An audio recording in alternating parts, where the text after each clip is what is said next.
పువ్వులు అల్లిన కారులోన ఊరేగుతున్నవే చిన్నదానా, బాగుండాలమ్మా నువ్వు ఎవరితో ఉన్నా, మాటే చాలమ్మా బ్రతికేస్తా ఈ జన్మ.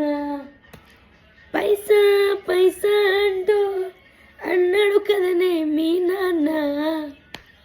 ఇలా కొన్ని లవ్ స్టోరీ సాంగ్స్ ఉంటాయి అన్నమాట, లవ్ ఫెయిల్యూర్ సాంగ్స్. అవి మనసుకి మైండ్కి ఎలా కనెక్ట్ అవుతాయి అంటే అలా కనెక్ట్ అవుతుంది. అలా రాసిన వాళ్ళకి హ్యాండ్స్ ఆఫ్. అసలు ఎలా అంటే అసలు ఎట్లా రాశారో కానీ ఫిదా ఫిదా అంటే ఫిదా.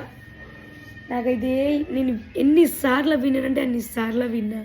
మస్తు అనిపిస్తుంది, ఏడుపు కూడా రాదు, ఒక ఫీల్, ఒక వైబ్లో వెళ్ళిపోతాం అన్నమాట. కానీ పాడిన వాళ్ళు, రాసిన వాళ్ళు ఎంతగానం థింక్ చేస్తే ఇలాంటి లిరిక్స్ వస్తాయి కదా. ఈ జనరేషన్కి మస్తు కరెక్ట్ అవుతాయి ఇట్లాంటి songs. Anyways, hands off sir.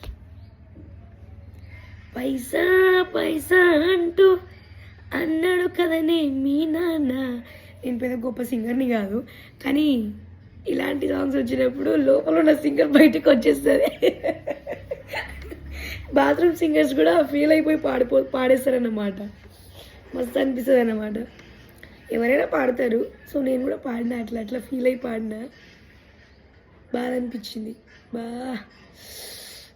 ఇలాంటి సాంగ్స్ ఇన్ని రోజులు ఎందుకు వినలేదు మనమని, కానీ బాగా కనెక్ట్ అయింది సాంగ్ అయితే.